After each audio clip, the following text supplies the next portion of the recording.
Now, I hardly think that anime from the 2000s are becoming irrelevant. In fact, 2000s nostalgia seems to be at its peak. However, when it comes to which series of the era are still discussed frequently, the pool is pretty limited. This is my personal favourite era, with the series being released having such strong visual direction that creates a captivating atmosphere.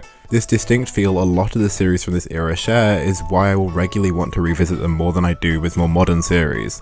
Of course, I have my biases, but I want to highlight some series that represent my favourite era of anime.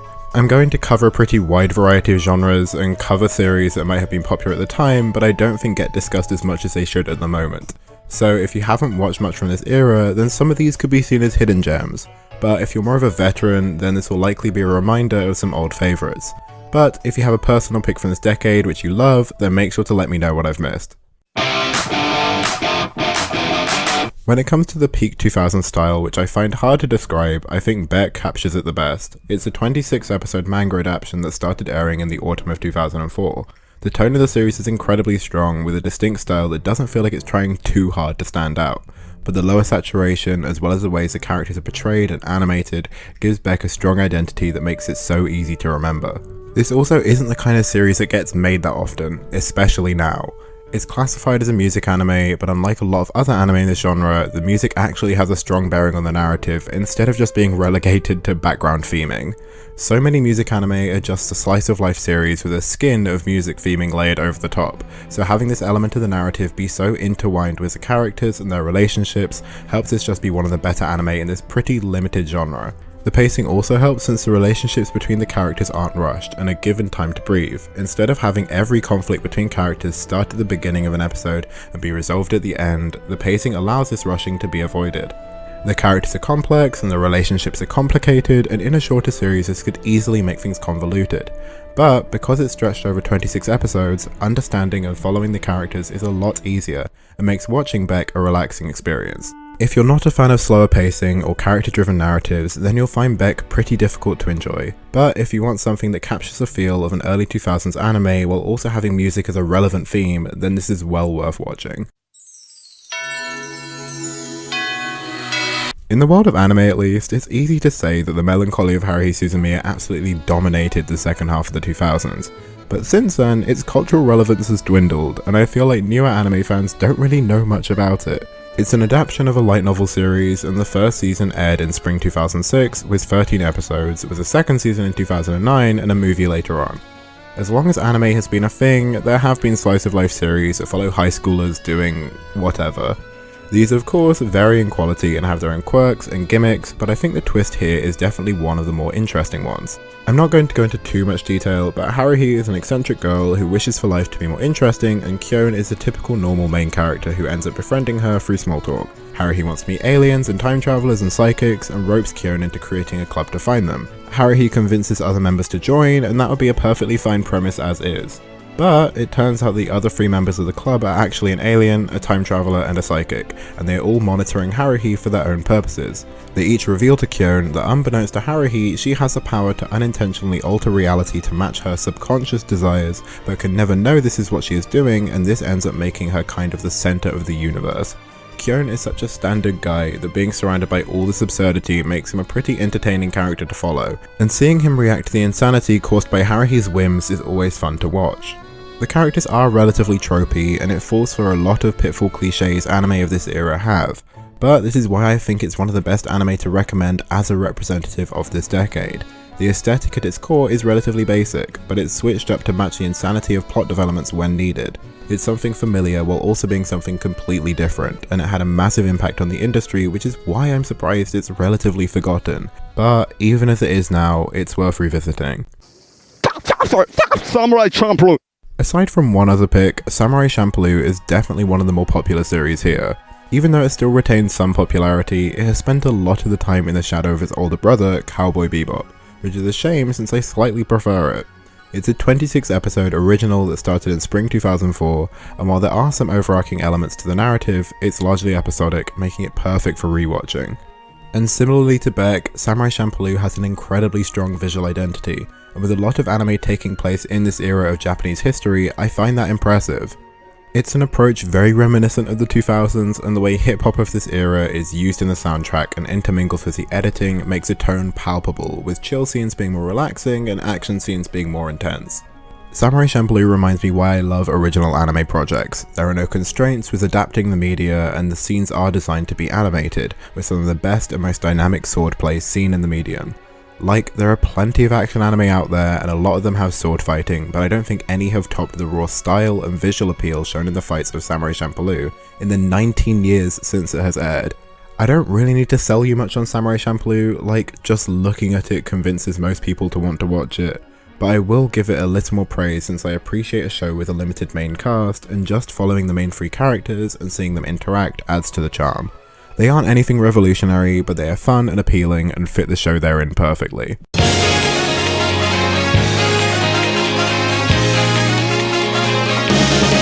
I know Code Geass was massively popular, and it still maintains a lot of that popularity, but I just don't see people talking about it that much.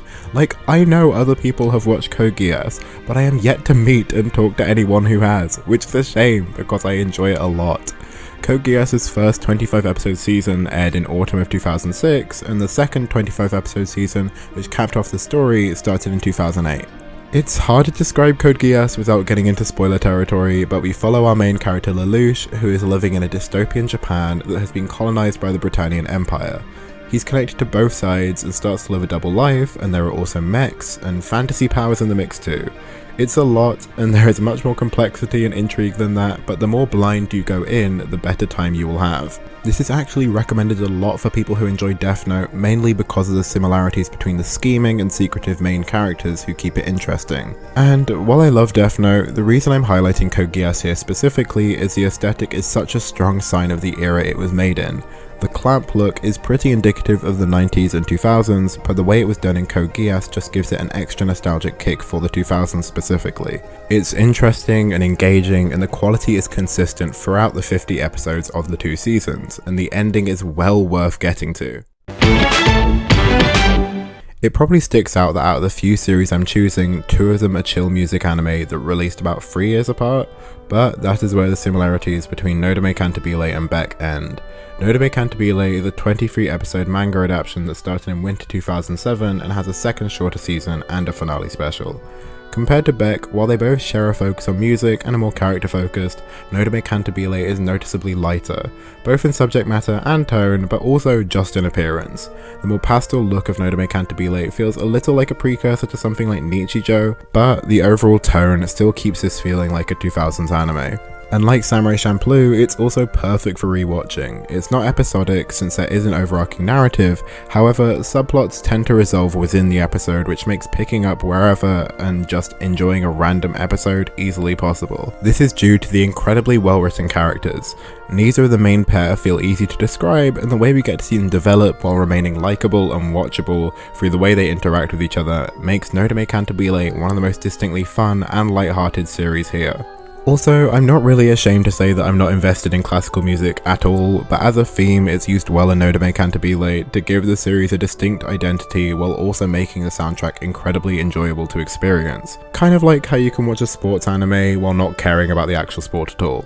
Also, if you're tired with how oversaturated fan service in a lot of modern series are, then this is a perfect palate cleanser. And I'm now forgetting that I haven't mentioned how funny this series is.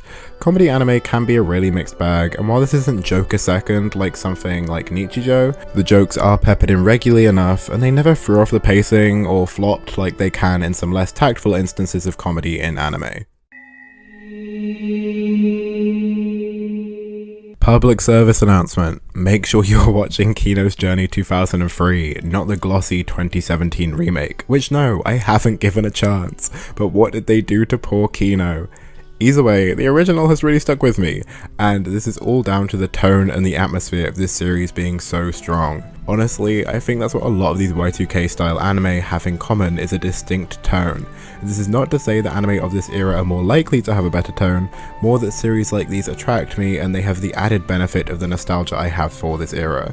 Kino's Journey also follows suit with Samurai Champloo in being a great episodic series. However, the atmosphere is significantly lower energy, but don't mistake that for it not being engaging.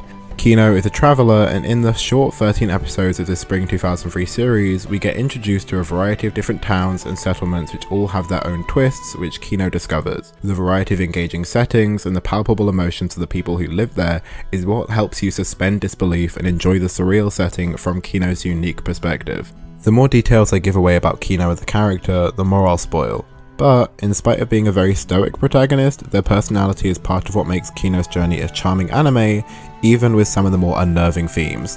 Also, if you like Girls Last Tour, you'll love Kino's journey, and if you finish Kino's journey and you want more, I insist you will enjoy Girls Last Tour as well.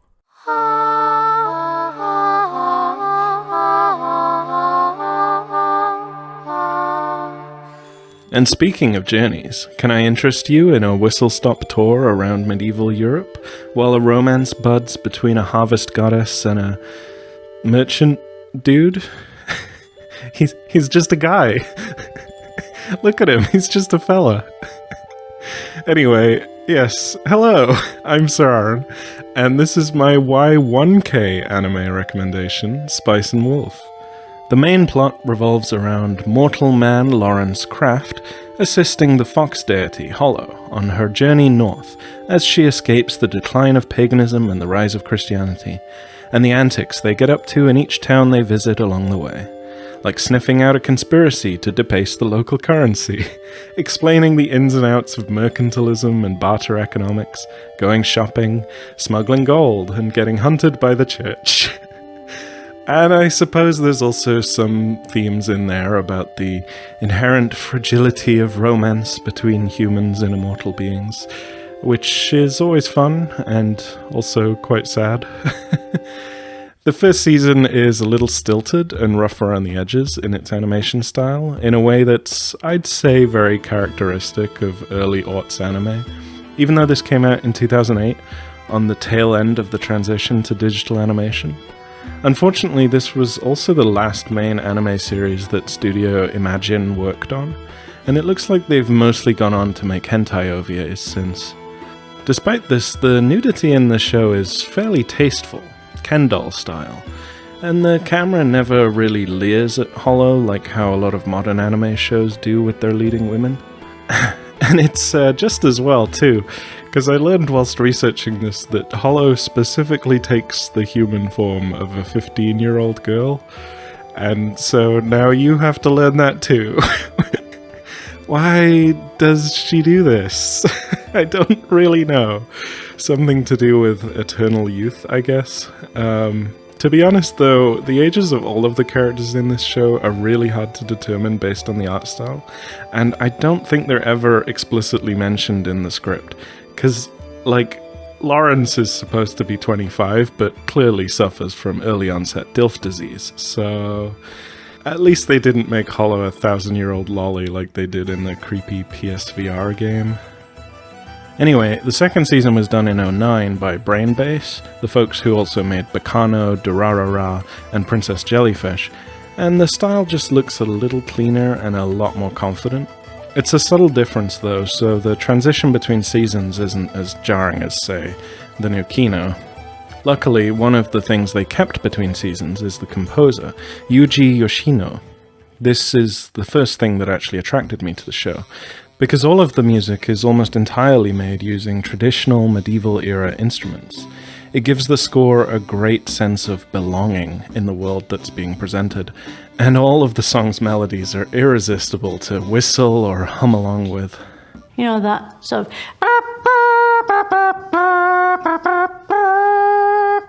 Yeah. It very much reminds me of the soundtrack for Crystal Chronicles in that way. It's easily one of my all-time favorite anime soundtracks. There's always rumors abound of a third season coming one day, or a series reboot, but honestly I'll believe it when I see it. Although the original second season ends on a somewhat melancholy note, I think it's still worth watching to this day. The manga and light novels are also still ongoing, and there's also a spin-off manga about Lawrence and Hollow's daughter. So I guess that answers the will they won't they question.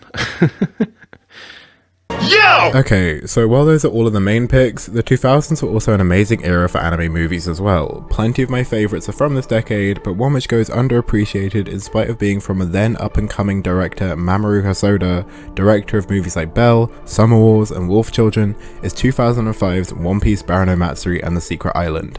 Of course, very few people who are not fans of One Piece know about this movie. However, if you're a fan of Hosoda's other movies and want something with a strong 2000s style and engaging plot, then I recommend watching it, whether you're a fan of One Piece or not, since it works as a standalone experience. I could try and sell this movie for much longer.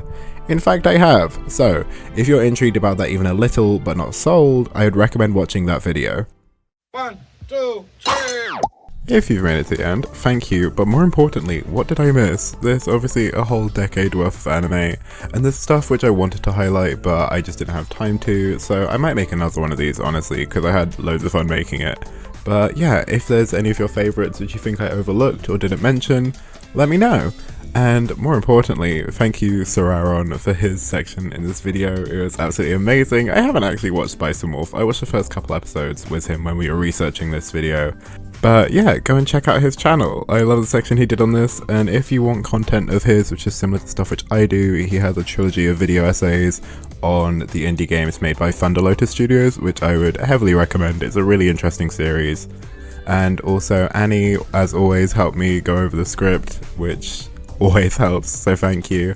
But yeah, no, this is your first video on my channel. I usually do more video essay style videos, and if you want to hear me talk about anime more, I have a relatively deep dive video on Tiger and Bunny, which isn't a Y2K anime or 2000s anime, but it's like very similar. The first series came out in 2011 and the tone very much carries over, so if you've ever been interested in Tiger and Bunny, I'd recommend watching that, or if you're a fan of Tiger and Bunny. But yeah, and I'm really happy with how that turned out. But yeah, that's pretty much all I have to say, except I don't think I really had to mention it, but I should just highlight, none of the series I highlighted are perfect. Like, I only really focus on the positives because it's only such a short period of time to highlight them. But yeah, like, if you watch them and you're like, hey, this has issues, then yeah, I didn't want to focus on, like, for example, some of them have like fan service and some of them just suffer from pacing issues occasionally, or just general criticisms which I could have brought up, but I didn't want to focus on that too much. But yeah, no, if you enjoyed this, sticking around would be amazing, and I want to make more videos like this because it's such a fun decade for anime, and I just didn't want to make it too long. But yeah, thanks for sticking around.